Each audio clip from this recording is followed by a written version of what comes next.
So it's a great pleasure to welcome you to our afternoon session today, the session on, I have to make sure I'm reading the right one, Liberty and Truth. And I'm very honored to introduce our speakers. The format's going to be they will both speak and then questions after that. So I'm very honored to introduce our speakers. Father Michael Sherwin, who's an old friend, a very old friend, in fact, a very, very old friend, holds the chair in fundamental moral theology at the University of Fribourg, Switzerland. He is the successor to the wonderful, wonderful Dominican Servais Pinckaers. A native of San Francisco, he received his BA in philosophy from the Dominican School of Philosophy and Theology in 1986, an MA in theology from the Graduate Theological Union in Berkeley, California. Ladies and gentlemen, your attention, please. Ladies and gentlemen, your attention, please. The next session will be beginning momentarily. Please make your way to the appropriate room. My clock. We're finished already? Yeah. Well, thank you for that very interesting presentation. Despite having received a degree from the Graduate Theological Union in Berkeley, I assure you he is perfectly on board with all the good things about the church. That was 1991. And an MA and PhD in moral theology from the University of Notre Dame. Father Sherwin is the author of By Knowledge and by Love, Charity and Knowledge in the Moral Theology of St. Thomas Aquinas, published by the Catholic University of America Press, and winner of the Cardinal Journet Book Prize presented by the Aquinas Center for Theological Renewal at Ave Maria University. John Waters, I won't say that he's a young friend, because that would make Father Sherwin feel even worse for being an old friend, but he is a new friend of the centers, of Notre Dame's, and I like to think of mine and my wife's. He's a writer and former newspaper columnist, the author of 10 books. Most recently, was it for this question, a study of the context of Ireland's undoing in the Tiger years and beyond, although my personal favorite you can get on Amazon is Feckers, 50 people who fecked up Ireland. It's a wonderful book. His forthcoming works include Sleepwalk of Unreason, The Annihilation of the Holy in Modern Ireland, and Crossing the Road, a letter to his father about the state of Ireland 100 years after the Easter Rising of 1916. And I think those topics should indicate what an interesting intellect he has. He's a playwright and songwriter and is currently working on his first novel, and he is a permanent research fellow of the Center for Ethics and Culture. So Father Sherwin, I think, will speak first, and then Mr. Waters, and then we'll have questions afterward.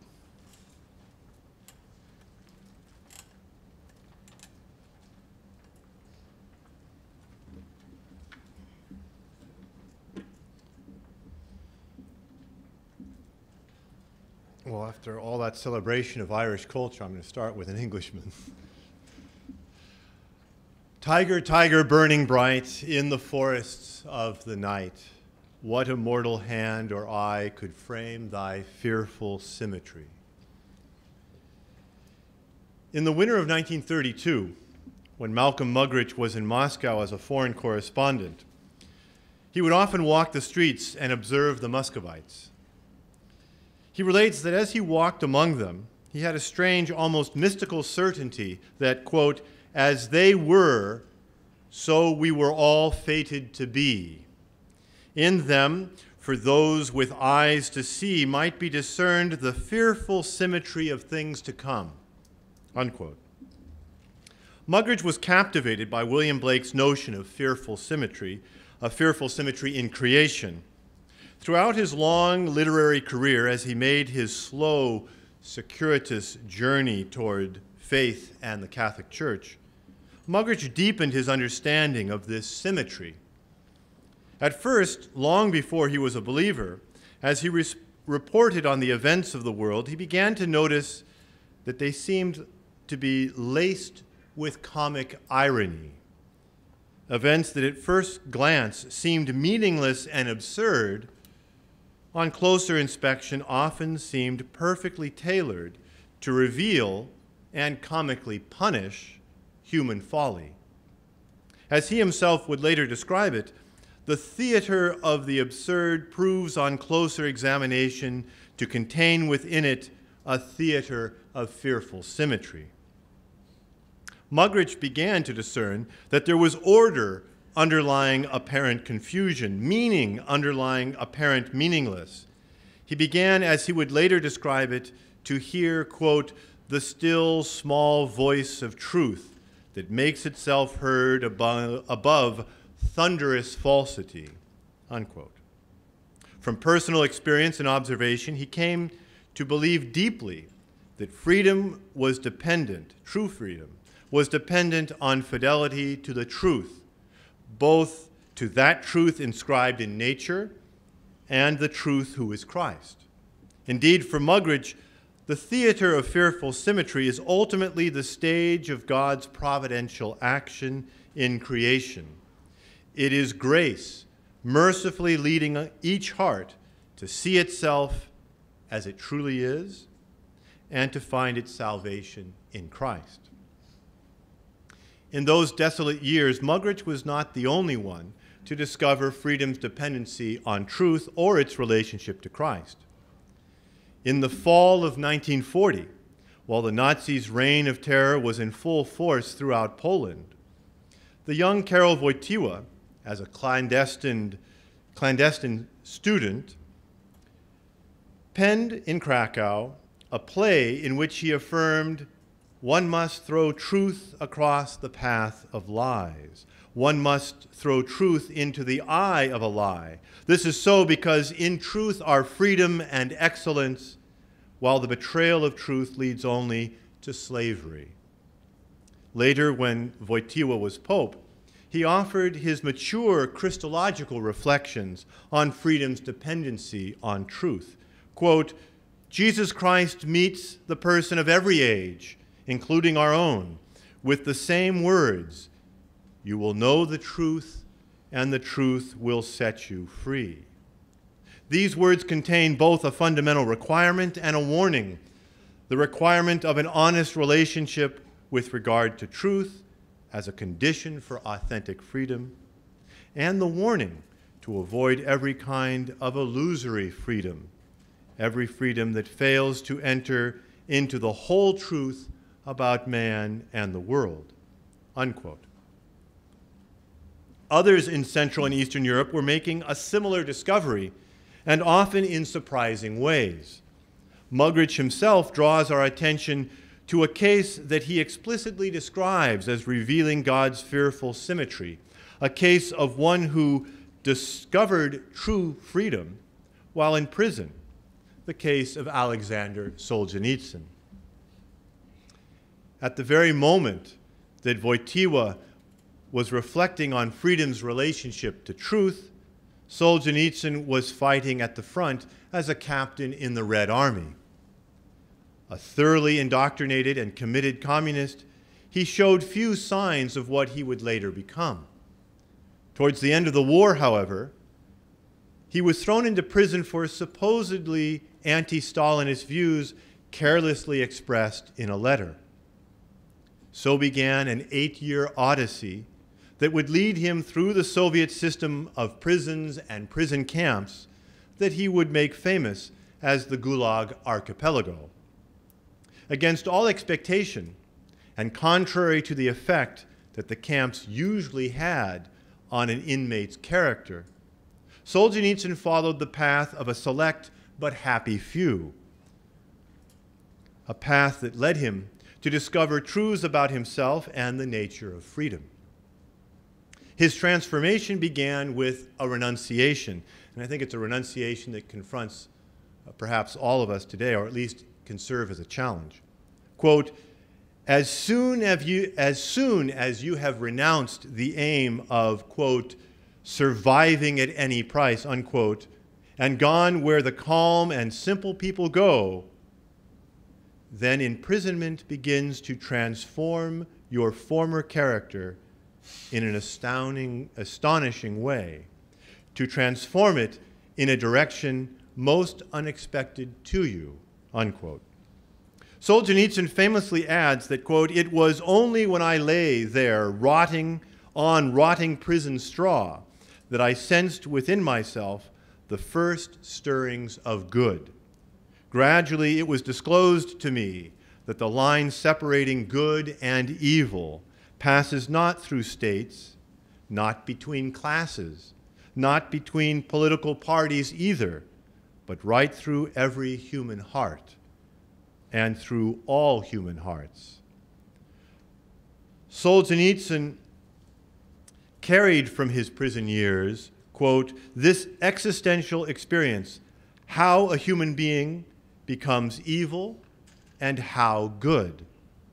The key for Solzhenitsyn was an individual's relationship to truth. Quote, "Anyone who has once proclaimed violence as his method must inexorably choose the lie as his principle. And when a government imposes dictatorial violence, quote, more often than not, it demands of its subject only that they pledge allegiance to lies, that they participate in falsehood." Thus, as Solzhenitsyn explains in his Nobel lecture, quote, "The simple act of an ordinary brave man is not to participate in lies, not to support false actions. His rule, let that come into the world, let it even reign supreme, only not through me." When Solzhenitsyn was finally expelled from the Soviet Union in 1974, he explained this idea more fully. "Violence often demands only of us," this is a quotation, "violence often demands only of us submission to lies, a daily participation in deceit, and this suffices as our fealty. And therein we find, neglected by us, the simplest, the most accessible key to our liberation, a personal non-participation in lies." Solzhenitsyn described this positively as a commitment to live by the truth. For Solzhenitsyn, the first consequence of a commitment to live by the truth is personal repentance. He explains that once we recognize the bitter truth that the dividing line between good and evil passes through the heart of each of us, then the only way forward is, quote, repentance and the search for our own errors and sins. Repentance is the first bit of firm ground underfoot, the only one from which we can go forward, not to fresh hatreds, but to concord. Repentance is the only starting point for spiritual growth, unquote. One person encouraged by Solzhenitsyn's thought was the Czech playwright Václav Havel, who in the fall of 1978 wrote the lengthy political essay, The Power of the Powerless. While Solzhenitsyn understood fidelity to the truth as ultimately fidelity to Christ, becoming himself an Orthodox Christian believer, Havel was an agnostic when he began his political reflections on freedom's relationship to truth. Nevertheless, his understanding of life and the truth articulated the experience of many religious believers, both in Czechoslovakia and in Poland. Havel's essay was an attempt to describe accurately the situation of Czechoslovakia and to suggest a possible future for his country. To do this, he began by articulating the role of lies, of ideology, in the totalitarian regimes as they functioned within the Soviet bloc at that time. Havel portrayed ideology as a false, but apparently high-minded vision of the world that both reinforces the government's dictatorial power and renders it more palatable. The greengrocer who places the political slogans among the vegetables, the office worker who posts similar slogans on the bulletin board. Why do they do it? Havel argues that most do it because it is easier and even more comforting than trying to resist the tide of conformity. Quote, ideology, Havel explains, offers human beings the illusion of an identity, of dignity, of a morality, while making it easier for them to part with all of these. It is a veil behind which human beings can hide their own false existence, their trivialization, and their adoption to the status quo, unquote. Ideology thus provides oppressors and their victims, quote, with the illusion that the system is in harmony with the human order and the order of the universe. Havel further notes that, quote, individuals need not believe all these mystifications, but they must behave as though they did, or they must at least tolerate them in silence, or get along well with those who work with them, unquote. In language reminiscent of Solzhenitsyn, Havel describes this as living within a lie. Quote, they need not accept the lie. It is enough for them to have accepted their life within it and in it. Havel became fascinated by the human capacity to live illusion, to conform one's life to a world of lies. Quote, human beings are compelled to live within a lie, but they can be compelled to do so only because they are in fact capable of living in this way. Each person is capable to a greater or lesser degree of coming to terms with living within the lie. Each person somehow succumbs to a profane trivialization of his inherent humanity and to utilitarianism. In everyone, there is some willingness to merge with the anonymous crowd and to flow comfortably along with it down the river of pseudo-life. It reminds me of faculty meetings at my institution.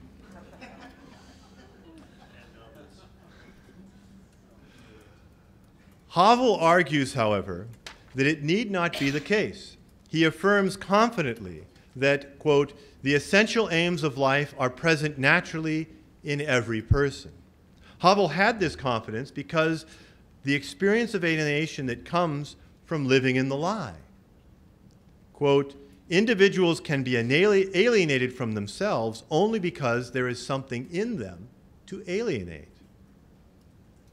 Under the ordered surface of the life of lies, there slumbers the hidden sphere of life in its real aims, of its hidden openness to truth.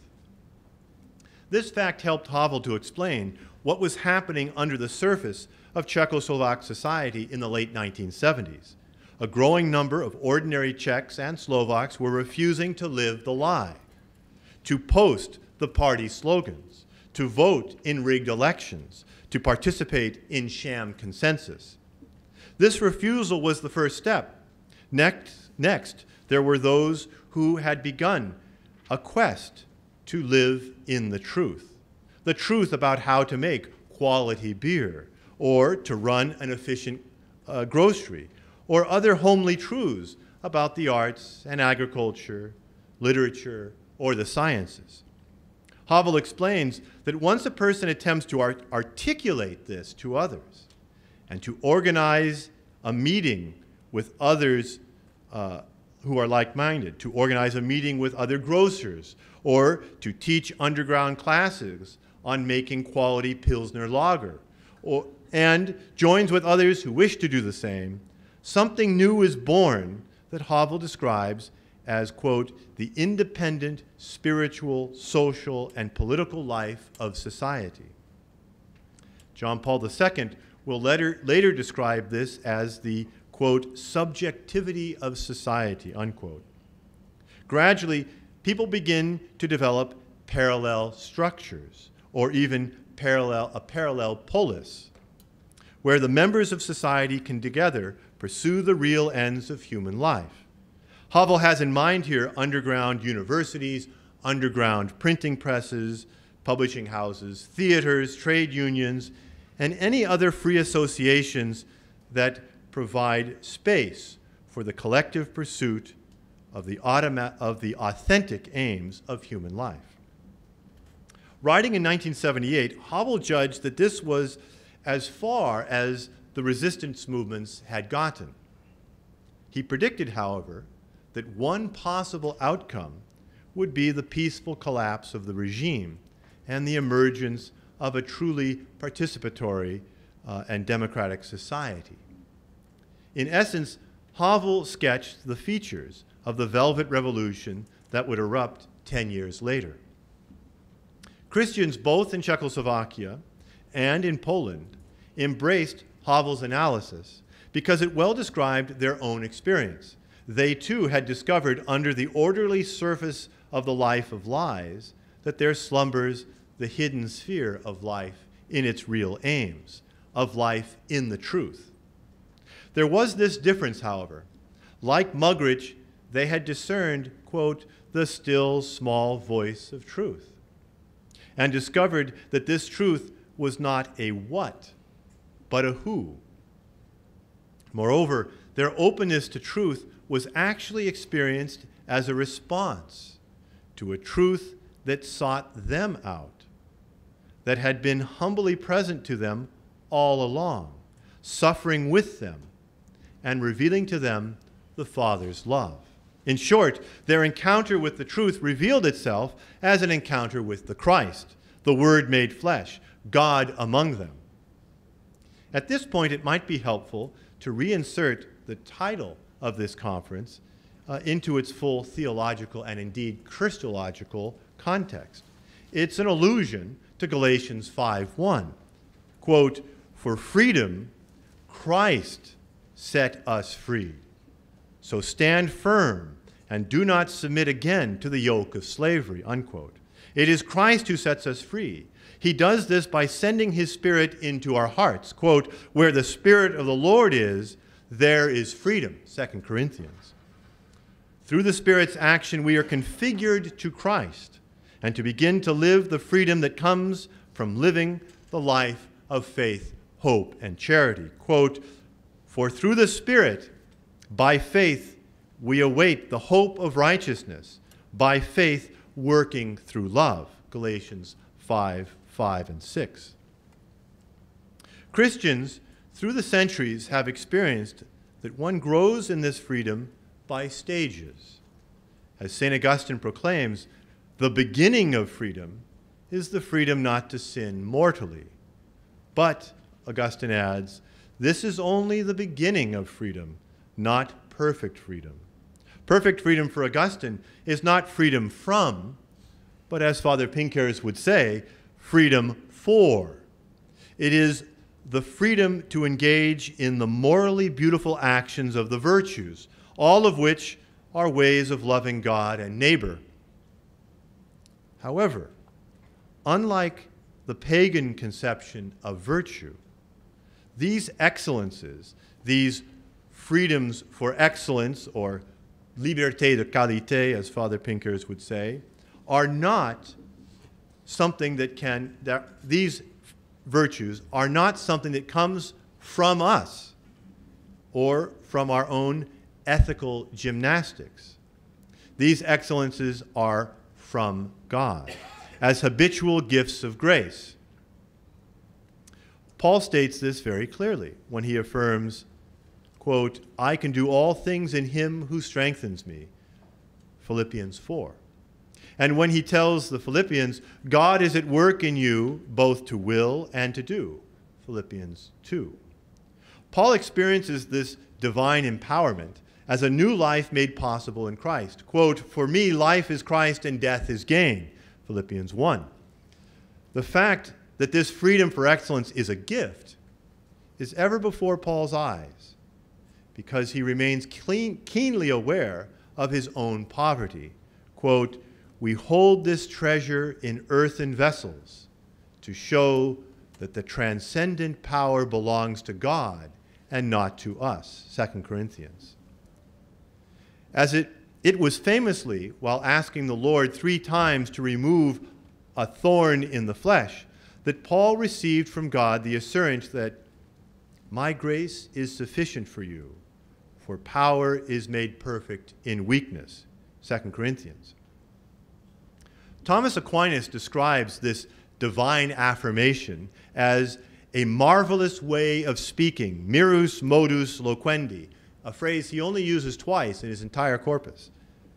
And he explains, to affirm that virtue is made perfect in weakness is like saying that fire grows in water. This recognition of the contrast between the poverty of what we are on our own and what we can do in Christ is at the heart of Muggeridge's conception of the theater of fearful symmetry. It is what transforms the human tragedy into a divine comedy, a comedy that keeps us joyful, even laughing, in the midst of the sorrows of this life. This is why appeals to nature as the ground of morality, if they are to be Christian appeals, need to be nuanced. For patristic authors, such as Origen and Clement, the book that should guide our study of nature is Ecclesiastes. Vanity of vanities, all things are vanity. For these authors, armed with such a field guide, the study of the natural world both reveals the beauty and goodness of creation and its limited and fleeting character. From our study of nature, of ourselves, and of everything else, we can discern principles concerning how to live, but we also discern our inability on our own to live according to these natural law principles. As such, the study of nature prepares us to receive the merciful instruction of Christ. Now, these reflections can be taken in several different directions, and perhaps at the questions we can address that. But I want to conclude by noting that Václav Havel developed the view that what the peoples of Central and Eastern Europe were suffering in the 1970s was but a concentrated and intensified version of what all peoples in Europe and the United States were confronting. A society, quote, which has renounced the absolute, which ignores the natural world and disdains its imperatives, unquote. For Havel, what they were experiencing in Czechoslovakia was the fusion of, quote, dictatorship and the consumer society, unquote, and therefore offered, quote, an inflated caricature of modern life in general, which could serve as a kind of warning to the West, revealing to it its own latent tendencies. Havel, therefore, shared with Muggeridge the view that the experience of the countries of the Soviet bloc belonged to the fearful symmetry of things to come. From this perspective, we can think about this also during the questions, perhaps. I see this already occurring in places like hospitals and in universities, where we're not required to believe the lies, but we're required to act as if we do. From this perspective, we can join with Havel in asserting that, quote, we must draw our standards from our natural world, heedless of ridicule, and reaffirm its denied validity. We must honor, with the humility of the wise, the limits of that natural world and the mystery which lies beyond them, admitting that there is something in the order of being which evidently exceeds all our competence, unquote. That something is the mystery of God, written in the symmetry of creation.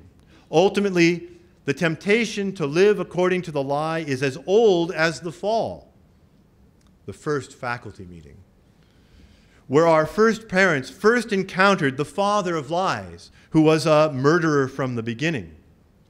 But in the fearful symmetry of God, the fall was also the occasion of the promise, the proto-evangelion, that promised the woman an offspring who would vanquish the liar and his lies. That offspring who would later be described in the following terms: "The light shines in the darkness, and the darkness cannot overcome it." And thus, we can participate joyfully in the comic theater of God's fearful symmetry, because we know, along with John Paul the Great, that Jesus Christ meets the person of every age, including our own, with the same words: "You will know the truth, and the truth will make you free." Thank you.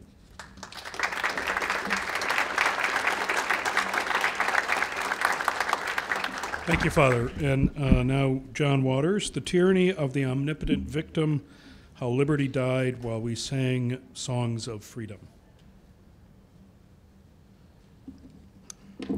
Thank you.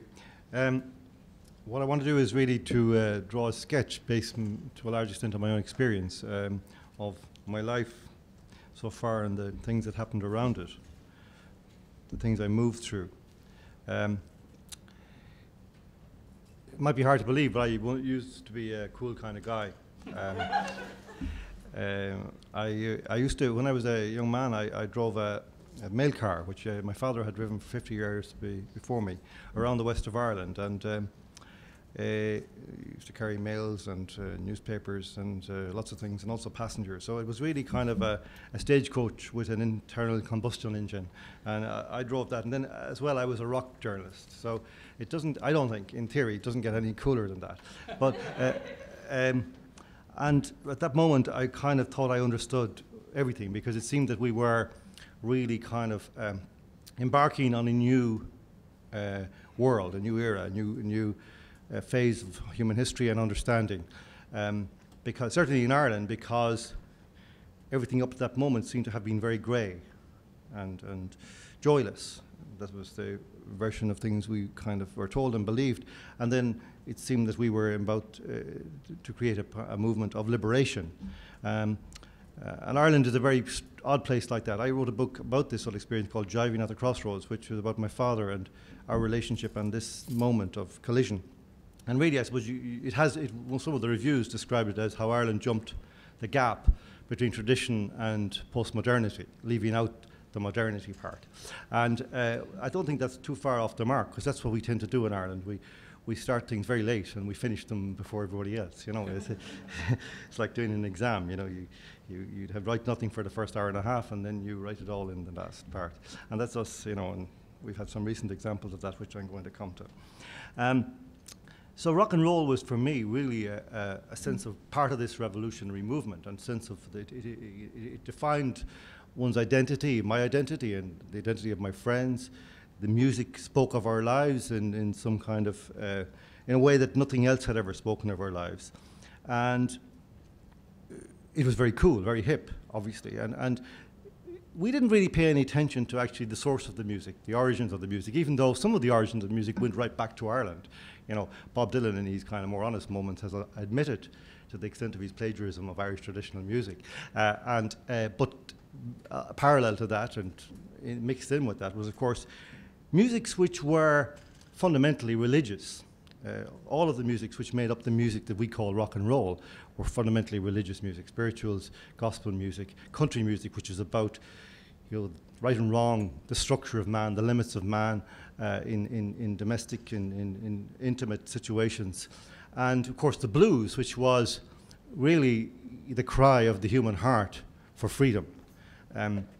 You know, which started with in the plantations where the slaves were chained together across and would holler to one another across the line, and the hollering would turn into lines, and the lines would turn into songs, and that was the blues. So here was the music which we inherited. We had only the vaguest idea of this, and to some extent it was kind of, I suppose, just a kind of slightly, you know, exotic factor that the music had these roots, because more important than that was the fact that it was saturated with hipness and with modernity in the cultural sense. So I got into this big time, and it became, I think, a formative influence in my life, and was the result of as a result of it, I moved to Dublin, became a full-time journalist, and then moved into the mainstream of journalism.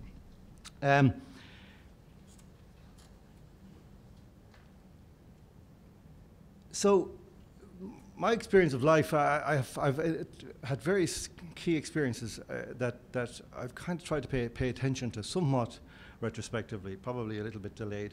I'm a slow learner in the spiritual and personal development arenas, and I've talked many times about my experience of alcohol, how alcoholism taught me the limits of my human structure, that it actually this liquid in me showed me how I was made and how I had been abusing my givenness, as it were, by seeking some satisfaction that was for a desire that was really infinite in something that wasn't infinite, that was a toxin, that was a poison. And I also learned about another key experience was my fatherhood, because I became a father to a little girl in a situation outside of marriage 19 and a half years ago. And Roisin is my daughter's name. And Roisin really taught me many things. She was for the first time I began to understand a version of freedom that I had never considered before.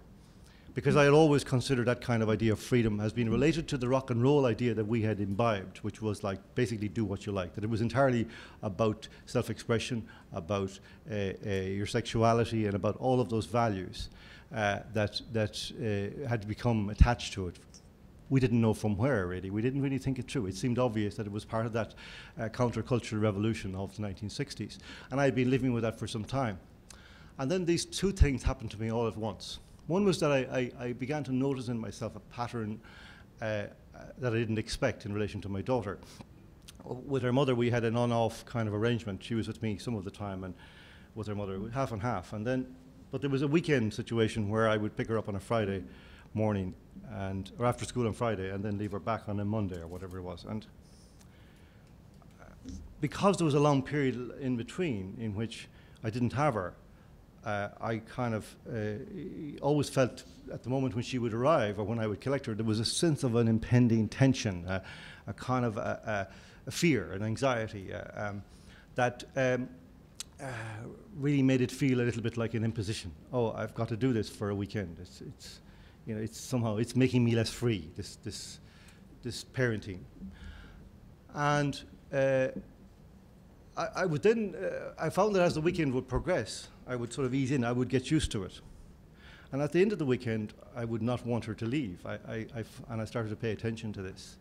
That when I look back, it was the experience of actually caring for her that I found the most free thing in my life. Whereas when I would be looking forward to the weekend when I would be free, I would have no idea what to do with it. I wasn't able to find that freedom that I sense ought to be there from the kind of, what I realize now is a kind of an ideological idea imbibed from the culture, from the music, from this idea that the satisfaction of my desire for freedom is to be found somehow recreationally, is to be found in all of this external leisure activity. And this is very much, I think, a factor of our culture now, that we look forward to the weekend. If you listen to the radio, they start listening, music radio in particular, they start looking forward to the weekend on Tuesday evening, and they're still talking about the weekend on Tuesday morning, so there's nothing else except weekend, musically speaking, So, and so I started to pay attention to this new sense that I had of what freedom was. The other thing I started to find was I started to interrogate, arising from my fatherhood and the things that came out of it, I started to interrogate my politics, because my politics up to that point had been, as you would expect from all that, kind of left-leaning, liberal, but in a very woolly kind of way, a very wishy-washy kind of way, I suppose. Nothing ideological or systematic in any thought process that I'd really gone through, but really ignoring all the inconvenient truths and working my way around them, which is pretty much what most left-wingers in Western societies do, I think, these days. But then when being a single father was a really dramatic thing for me, because I found very soon that my role was not accepted by the society, and that this caused huge difficulties for me personally in trying to maintain the relationship with my daughter, trying to ensure that I had the protections that would be necessary to continue the relationship and to feel that it was not just that I had it, that was able to continue the relationship, but that it was as near as possible a normal relationship, that it wasn't a relationship by concession, that it was a relationship by right, as it were, or by nature, that I could come as close as possible to the idea of the natural relationship between us being understood and protected legally and culturally. And of course, we couldn't have been further from that, and still the same thing is still true for fathers in this situation. So I started to write about this. And the way I kind of summarize it is that having discovered this, the way that the culture and the legal systems kind of bore down upon fathers and their relationships with their children, I kind of thought, oh, naively, this is something that all my friends on the left, all these rock and rollers, are going to be really interested in. They really want to be, you know, they haven't heard about this, they've overlooked it, and as soon as I go and tell them, they're going to come running and they're going to sort it all out. This is going to be a new platform for our, move towards freedom and equality and all those great things that we all stand for. So I went and told them, come quickly, come quickly. And they asked me, well, what exactly is the problem? And I said, well, this is the problem. And they started to kick my head in. And they've been kicking it in ever since. And that made me interested. You know, when people start kicking your head in, even if metaphorically, you start to get interested in why they're doing it, particularly when it seems to be at odds with the things they're saying in public, in the words they're using in public about justice, equality, fairness, all these things. So that became really, that was the moment when I said, so if they're hypocritical about this, what else are they being hypocritical about? So I started to go through everything again. And lo and behold, I found that all the things that I discarded started to make sense, like Catholicism. You know, I began to realize, I began to see gradually, I'm still on that gradual path of understanding, that actually, by and large, the things that Catholicism were saying were a lot more decent, to leave it no higher than that for the moment, than the things that I had believed up to then. And so, really, and that then together with the kind of experience of alcohol, which was when I went to Alcoholics Anonymous and they said, okay, well, you know, what you need to do is get in touch with your creator. And I says, come off it. I'm out of here. No, they said, no, you don't have to use the word God. You know, it's not necessary. You can talk about your higher power. You can talk about God as we understand him. And I went through that, and they thought, fake it till you make it and all that. And I did all this, and then I noticed that my life was actually changing for the better. So I started to pay attention to this idea. So then one day, this guy comes to me and he says, how's it going? I said, it's fine, it's okay, yeah. He says, you pray, yeah. I've told this story quite a bit, so forgive me if you've heard it before. But he said, well, how do you pray? And I said, I just, when I'm brushing my teeth, I say some of those phrases that I remember. And he said, have you tried getting on your knees? And I said, no, I couldn't do that. He said, why not? I said, well, my knees won't bend. My knees just absolutely, they're completely stiff insofar as praying is concerned. And that was true. I mean, in a room on my own with nobody for 100 miles, I wouldn't have been able to get on my knees. And he said, well, okay, we have a solution. Why don't you, in the morning when you're putting on your shoes, take one of your shoes and throw it under the bed. And you'll find you've got to get on your knees to retrieve it. When you're there, say some prayers. So that's what it took. You know, that's what it takes to overcome the kind of, the what would you call it, the way that modernity gets into your DNA and into your muscles and into your. So I did that, and then one day somebody says, "You okay? Everything's okay?" And yeah, the higher power, yeah. How do you feel about calling this God? I said, actually, I don't mind at this stage. It's so what? I've lost so much credibility at this stage. Come on, I might as well go the whole way. So I did, and. So that's kind of how I got to be so unfashionable, briefly.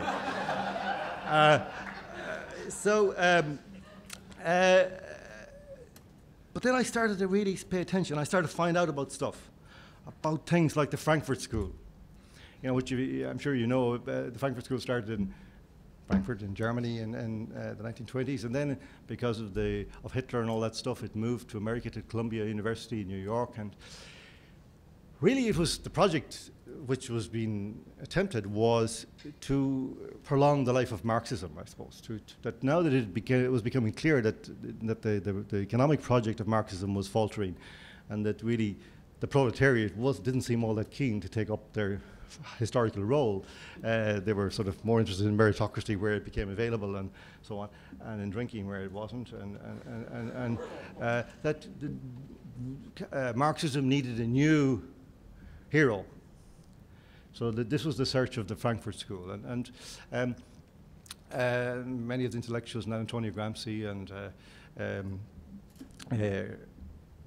Marcuse and Erich Fromm and people like that, developed this kind of idea of, they discovered a new hero for Marxism. And that hero was really essentially the victim of American Western history, of Western patriarchy, whoever that victim might be. And so they identified various women and became a key victim group, gays, blacks, black people, and so on. And the idea was really to use these victims to attack the structures of Western society. Critical theory was the whole ideology, and the theory of the critical theory was simply to criticize everything to do with America, to do with the West, and to do with the values, to do with the patriarchy, so-called, to do with authority, all of these things. And in the 1960s, all of these ideas had somehow found their way into the culture of the 60s, 1968, and from there into rock and roll. That's essentially the broad stroke version of how we got to have the culture we have. That these ideas became acquired center place in our culture, quite invisibly. And it wasn't just that you elevated the idea of the person who had been hard done by, but you denied the right of the oppressor to have any claim on the support of the society or its structures. And that's why, for example, my friends had kicked my head in, because I was actually doing something which I had no idea. I thought we were all talking about justice and fairness and equality, but no, we weren't. We were talking about destroying a particular model of society and replacing it with a new society. And even though they wouldn't have been able to tell me that, they knew to kick my head in. There was something in the unconscious already which told them the right thing to do here is to kick this guy's head in. Because he's saying something that isn't right, cannot be allowed to continue beyond this point. And it hasn't continued beyond this point. So this is where I think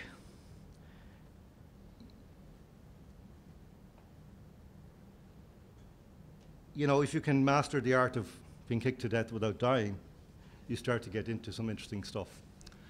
And I started to investigate people like Havel, and Father Michael has really given us a beautiful exposition on that.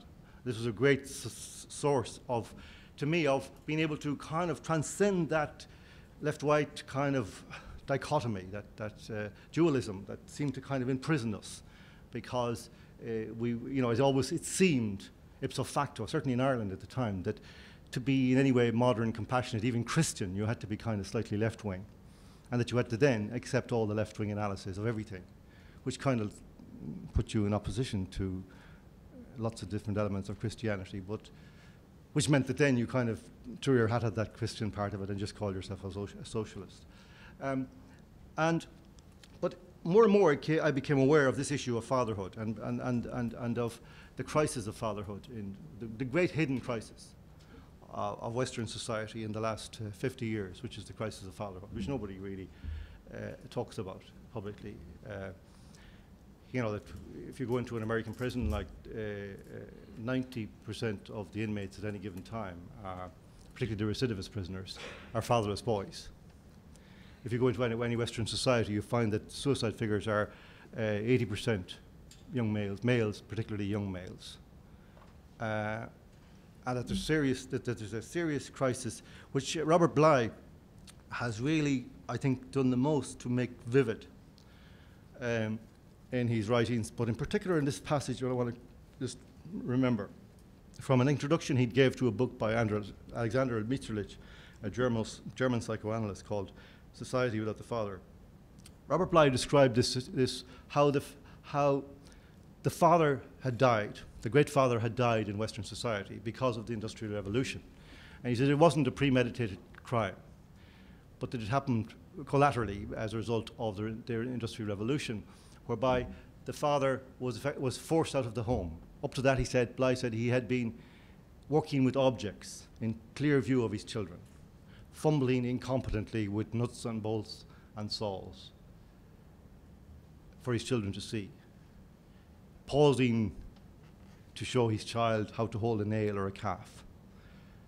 So you can see what has been lost in this.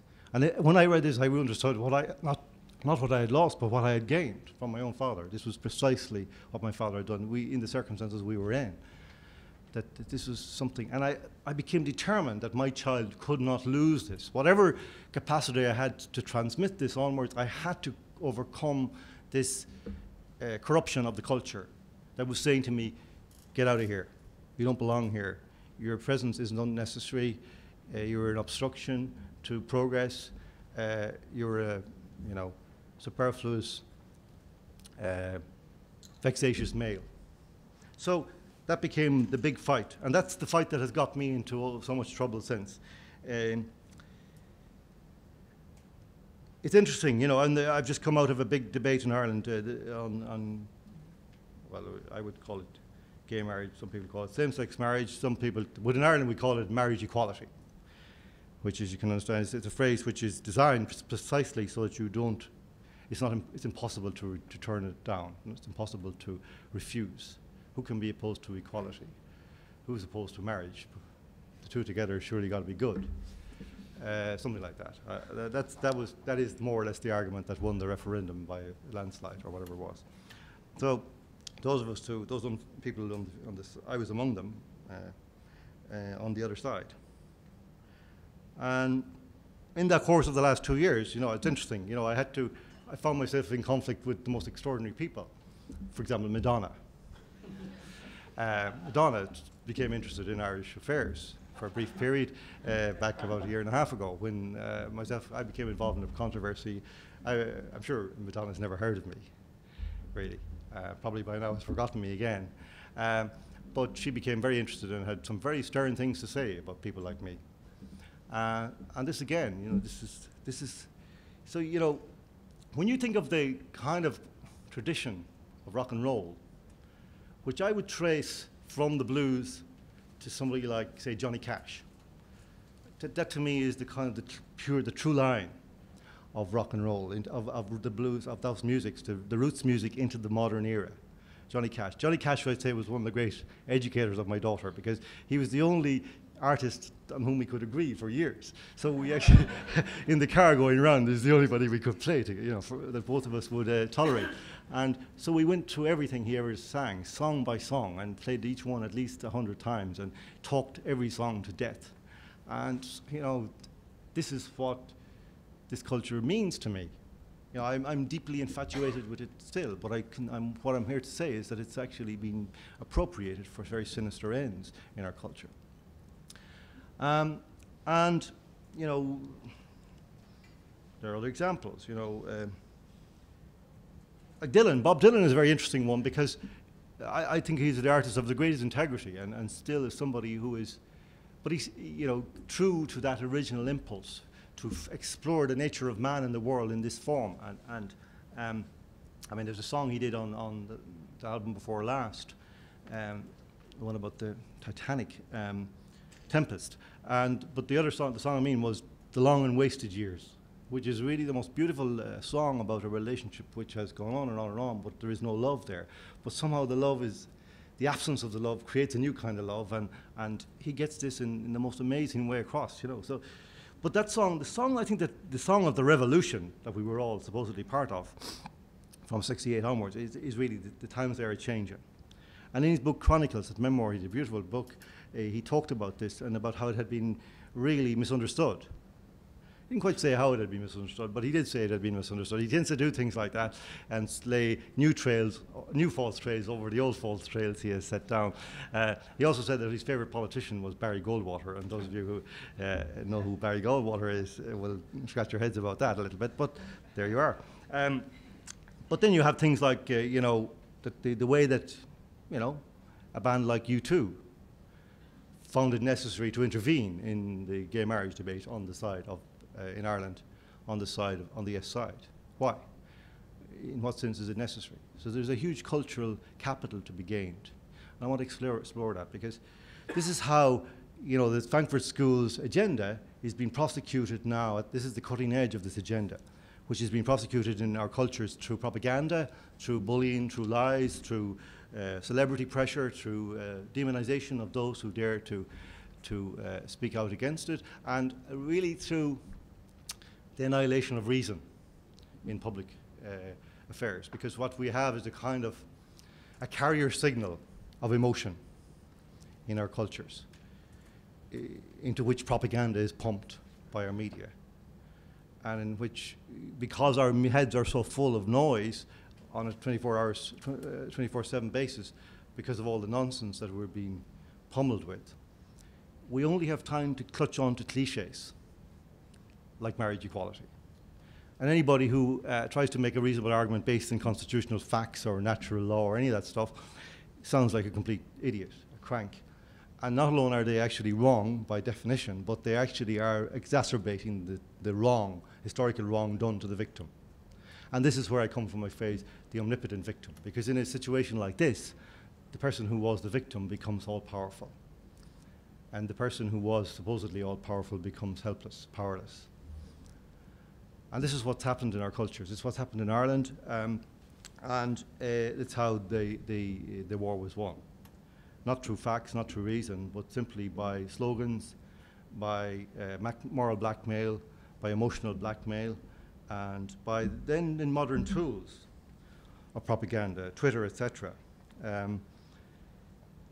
which have created an amplifier for these simplistic slogans and for the power, and also an amplifier of accusation against those who dare to dissent.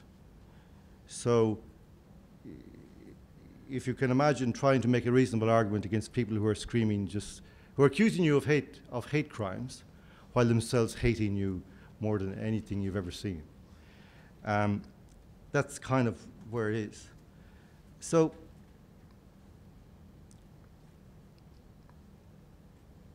I think of our civilization, therefore, as really at a critical moment, because we have been completely enfeebled intellectually, culturally, by these processes.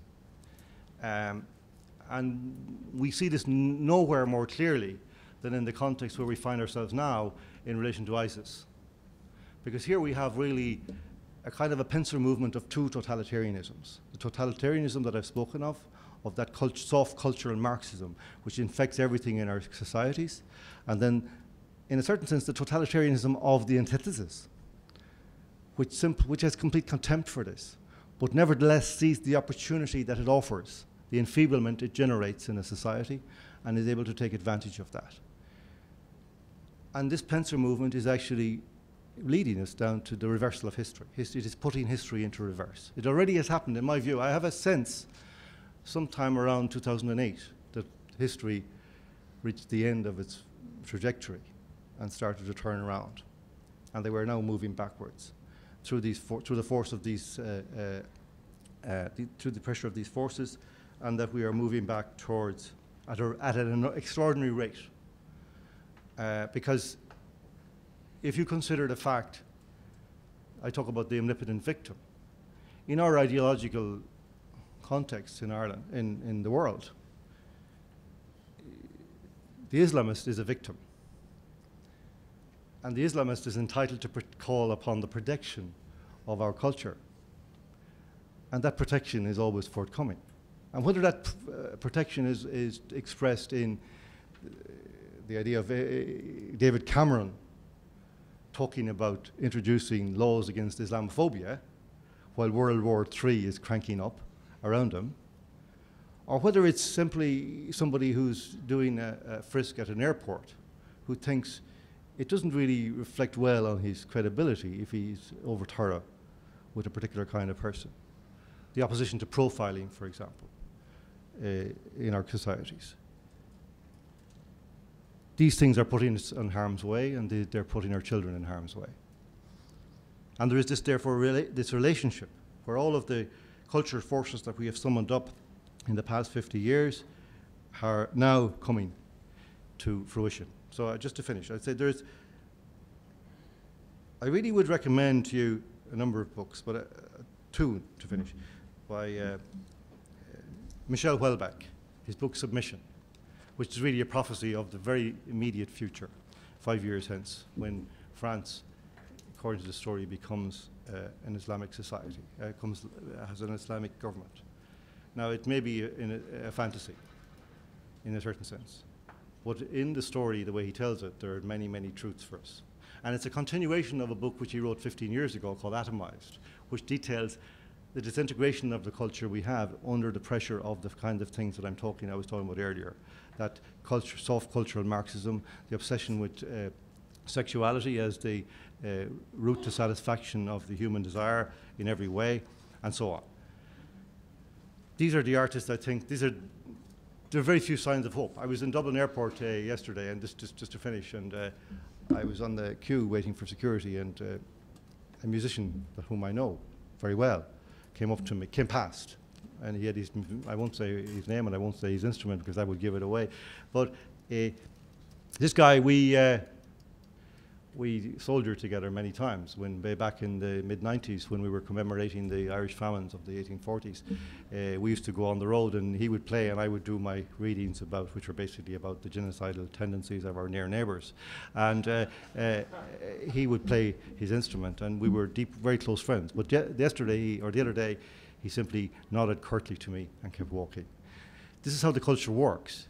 The forbidding, when you breach the protocols, you become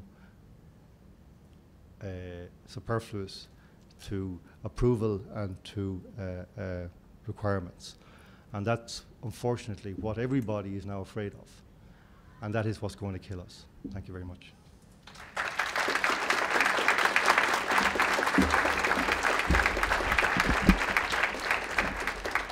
When I hear that whistle blowing, I hang my head and cry. I wish my kids had been here for that talk so that they'd understand why I insist that they listen to that song over and over and over again. Well, thank you, John and Father Michael. And now we have actually a good deal of time for questions. I'll field the question and then hopefully you will speak loudly from the table so that we don't have to keep getting up and down. You can, do the two of you want to just come up and then field the questions on your own? That's probably the easier. All right. John, do you want It's easier for the camera, it's easier for everyone to hear. to? Or I could point to people and then you just say what. But if one of us doesn't get any questions, it's going to be very hard. Yes. Well, it's my duty then to ask a question, so that doesn't happen. So, question. Please stand and identify yourself and project your voice. I'm Gina Hibbs. I'm from St. John's College, and this question is for Father Sherwin. The way I wanted to ask a question about this distinction of thinkers between freedom from and freedom for. Because I wonder if another way of thinking about freedom for, something about freedom for annoys me. I feel like it doesn't really, you're trying to capture the positive aspect of it, but it doesn't really sound like analogous to freedom in another sense. It doesn't intuitive whole. So I'm wondering whether freedom, that kind of freedom is also freedom from the appetites, freedom from the rat race, freedom from the power struggles, so freedom from the world and the flesh and the devil. And if that isn't a way that might connect more intuitively to the kinds of notions of freedom we have in the modern culture, I don't know. Yeah, well, I mean, thinkers, there's two different elements, right? There's this distinction between freedom of indifference and then freedom for excellence. Right.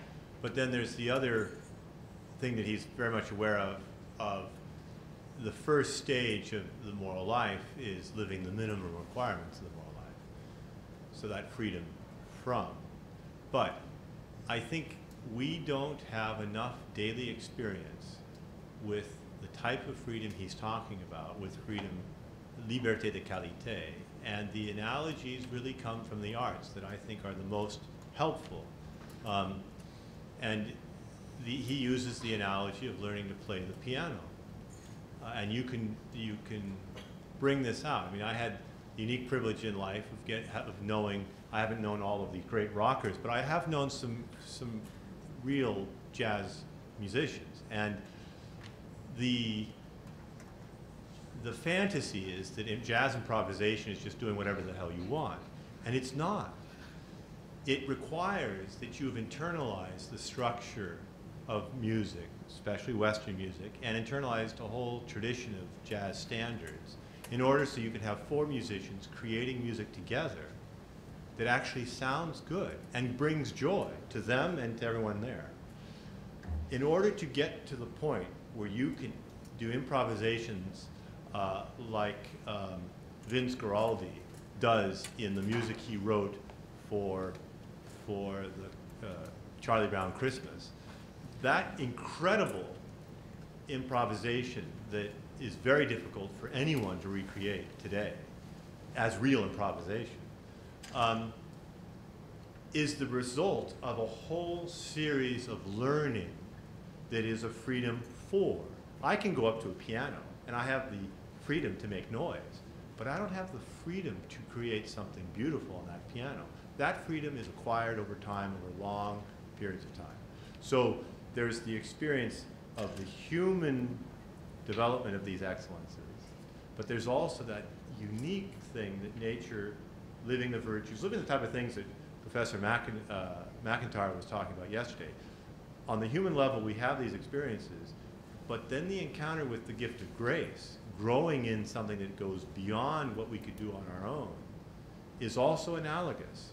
A freedom for a type of quality action. It is a freedom for something that we couldn't do without that training, but also without that relationship with Christ. So that's what we mean for. It's a different notion, and people have fewer and fewer occasions to develop analogous forms of that qualitative existence. And I think it's not by accident, therefore, that people have more and more difficulty to understand what real freedom is. Maybe, actually, I was wondering, John, as I listen to you against the background of Father Sherwin's talk, do you find that, in terms of what you were sort of setting out there as this experience of the last, say, 40 years, do you find that distinction helpful for thinking about that? The two kinds of freedom, the common. Oh, certainly, yeah. In fact, that's what I was kind of getting at in my own way in relation to my daughter, and that moment of realizing that my freedom actually was bound up with doing things for her. And it's a different version of the same thing. But I think that in our culture, certainly that the idea of freedom is what you want to do what you want, which is really the sex, drugs and rock and roll version of reality now. And it's kind of writ large in our culture in that sense. And on the internet, that is the value that you run into if you actually happen to find yourself lost and stumbling onto that terrible terrain. That's what you encounter, is this idea that any imposition on the desire of any one person to do certain things is actually almost by definition a theocratic intervention in that person's life, and therefore wrong. So I certainly recognize that that's a motif in our culture, which I think has probably roots back to the Enlightenment. Obviously, it's very hard somehow to see this tract into our culture. How these values, how does Descartes get into the mouths of people who have never really got beyond, who did a degree in commerce, for example, in the University of Dublin or whatever. But it does seem to happen. It does seem to happen that the value system that were born then seem to be writ large now in our culture and are impossible to challenge. And they're related to this carrier, of emotion, this like a radio band, a radio wave that carries the kind of communications which we all receive, onto which are uploaded, as it were, every day, these kind of emotive messages about other people's needs and other people's desires, which are precisely to pound the piano, if they so please. No matter, and if you object, then there's something wrong with your ears, or there's something wrong with your tolerance. And I think that's, a core part of this culture. And nothing could be further, I believe, from the sensibility of the original roots musics, spiritual music, gospels music, all of these musics, which are sensibility of those was profoundly different. But we have now a very aggressive culture and a very isolated culture, a very atomized culture, and a very, I heard a speaker this morning talk about the word loneliness, you know, that each person seeking some kind of affirmation in the group, in, you know, among other atoms, really. But feeling they have to share the same value system, feeling that they can only exhibit these values, that if they exhibit other values, that they will be rejected. And by and large, that's the thrust of our culture now. Well, we try to move. Well, go ahead. I'm Dory Lee. Some orders to talk about the omnipotent victim and the how this emerges from kind of a shallowness or emptiness. But I wonder if Ireland and or the rest of the world was prepared for this omnipotent victim, in part because of Christianity, where the omnipotent God makes himself a victim against the act of self-victim. In ways, what you're describing is the reversal of a victim making themselves omnipotent, trying to create a new social order out of their victim by exercising power. And I wonder, in a sense, if it's a sign of decay of the substance of Christianity, but that these things still linger on as it kind of goes.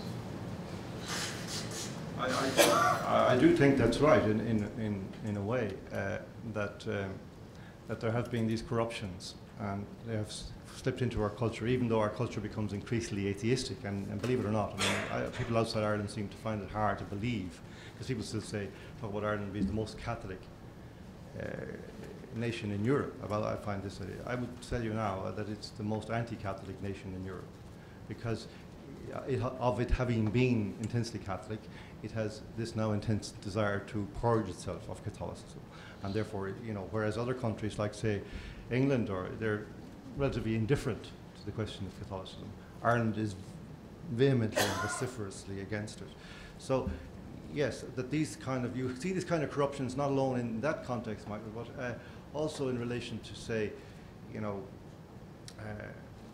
a kind of a blurring of a conflation of socialism and Christianity, for example, and even like avowed atheists citing Christian teaching or Jesus as a reason for doing what they say, in other words, you know, and so on. So you have many. So the Easter Rising, of course, of 1916 was itself inspired by the occasion of Easter, and had that meaning in the minds of the revolutionaries.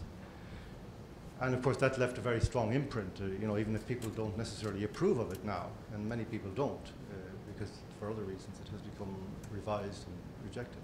Nevertheless, the idea of making a martyr of yourself and making everybody feel sorry for you, that was very strong in Irish culture even before that, because of what we used to call the Brehon laws. I mean, one of the core ways of operating, if you were wronged under the Brehon laws, was to go to the doorstep of the person who had wronged you and starve yourself. So that kind of idea of victimhood is, of course, very strong in our, you know, in Irish culture. And somebody coined an acronym for. I don't agree with some of this stuff, by the way. I'm just telling you what people. But there's an acronym which is quite funny, MOPE. About the Irish, MOPE, M-O-P-E, most oppressed people ever. And there is a bit of that in Irish culture, you know. But it has become, and I find this is really where it gets scary, really, is that actually I find in myself, and I see in others, that when you are wronged by this culture of the omnipotent victim, your first instinct is to go into an alternative form of victimhood, to start crying about what they're doing to you. And I do this myself, until I, as it were, check myself. That's a phrase we use in Ireland now because of the debate. You kind of check your privilege and all that. I check my own victimhood and try to purge it as fast as I can. But yeah, I mean, I think that because Christianity is no longer understood, certainly it isn't understood in Ireland. I don't think it ever was understood in Ireland, believe it again. But it's now being used by all kinds of people in terms of its kind of mythological value. To make their own points. Yeah, I'll respond to that. I think especially in the context of preparing for the Year of Mercy, it's important, I think, to remember that our unseen enemy, again, the father of lies, just look at titles like Lucifer. Lucifer is actually a Christological title. It's the morning star. And that's applied to Christ. So it shouldn't surprise us that the act that saves us from sin and death is aped by our unseen enemy.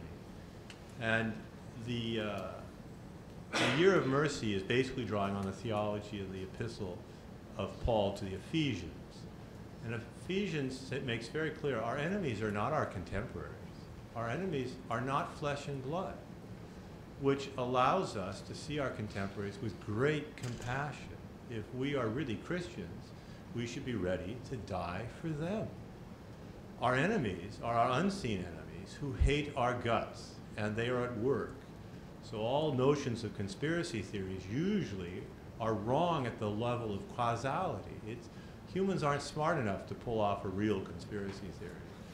It's got to be transcendent, and therefore our response has to be transcendent.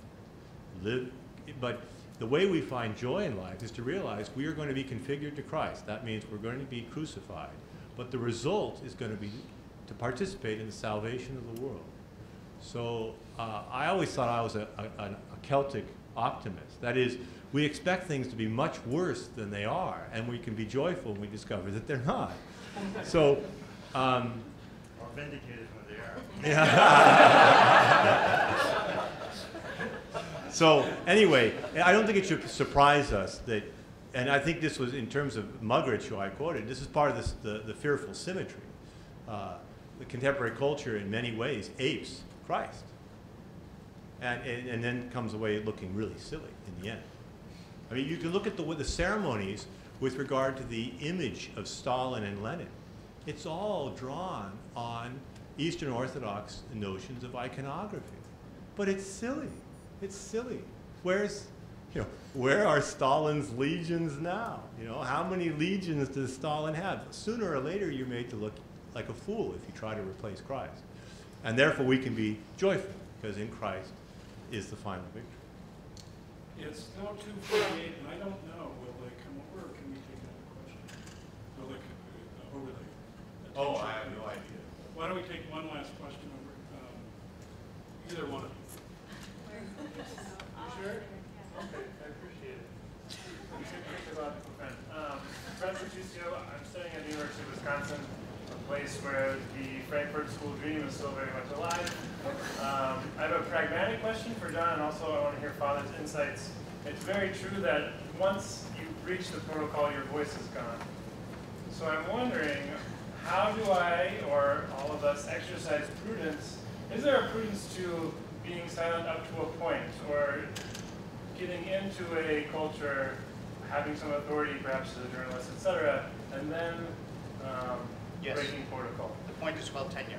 Okay, well, that's, I guess and for Father maybe, well, I'll just quickly jump in. I mean, yeah. if the hovels of the world teach us anything, is that we need to not take seriously the reigning culture. But we also we shouldn't wait for our leaders to liberate us. Most of what was going on within Czech and Slovak society was under the radar for most of its life. And that's true for the workers, what they were doing in Poland. Havel always rejected the West's attempt to look at what was going on there simply by what the dissidents were doing. He always used the word in quotation marks because he felt they were just the tip of the iceberg and that they could exist because there was a huge underground culture that was choosing to live a different way. And I think there is a huge underground culture in the United States. It's choosing to live a different way. It is never on the media. It's never in the news. And it is changing our society. So I think that's the level at which you live. You start at parallel structures. The fact that families confronted with a situation where their children cannot be educated, are raising their children at home, and then networking with other families. They are doing exactly what Havel describes. If you go to Grand Rapids, you have Catholics and Protestants working together to pursue the real aims of life together. And it's not in the newspaper, even in Grand Rapids, but especially not on the national media. But they are the people who are going to be educating the future and leading the future. So the way you get over it is by deciding to create a parallel culture. Alistair McIntyre at his 80th birthday party said at his talk, at his conference, he said, don't go into philosophy unless you have to, unless it's a necessity to pursue these questions. But if you go into philosophy, do it on the margins and don't do academic philosophy.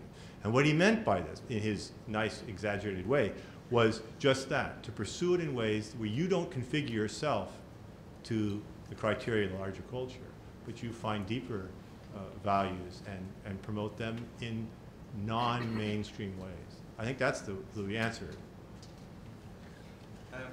Yeah, I actually used to give a different answer to this question before, because when I was asked about prudence, I would kind of argue in favor of prudence, you know. And I used to quote, you may have heard of Father Giussani, and this is his line where somebody was getting a job in university, and they asked him, well, what should I do? Should I talk about my Christianity, or what should I do? And he says, kiss ass until you get tenure, and then do what you like. and that was kind of my policy. And whenever a young journalist would ask me how would they deal with their faith or their outlook on reality in a liberal so-called newspaper, I would more or less say the same thing. You know, make yourself indispensable and then corrupt your function. That was kind of, but now I have a different answer based on the last couple of years' experience, because there's actually a third way, if I can take that. There's between, you know, pragmatism, you know, prudence, and reckless blundering in for the sake of, I am a Catholic, therefore I have to do this. I actually find the middle way, I describe it as cowardice, which is combined with recklessness. At some point your cowardice hits your recklessness and you're out there again. And that's kind of what happened to me. I absolutely swore for about a year and a half of the last year that I wasn't going to get involved in any more of this stuff. I wasn't going to have anything to do. They could all fight their own battles, and but I always had this sense of that story about Peter, you know, St. Peter and Jesus, you know, the kind of resonance that has for us in the modern world, you know, where aren't you one of them? Aren't you with him? And he says, no, not me. And then the cock crew, and there you are. And then so you get very alert for cocks crowing, and so you kind of, and so I found myself kind of, I suppose, in a very kind of unheroic way, stumbling back onto the battlefield against my will, but still there. And I think that's kind of what I would recommend now, is kind of tune in and you'll be pushed on. You know what I mean? If you just make yourself available or not make yourself unavailable, you will get pushed onto the battlefield. And that's kind of what I mean by cowardice. You know, it's you're just sort of waiting for somebody to make the decision for you, and they always do. Well, please join me in thanking our speakers.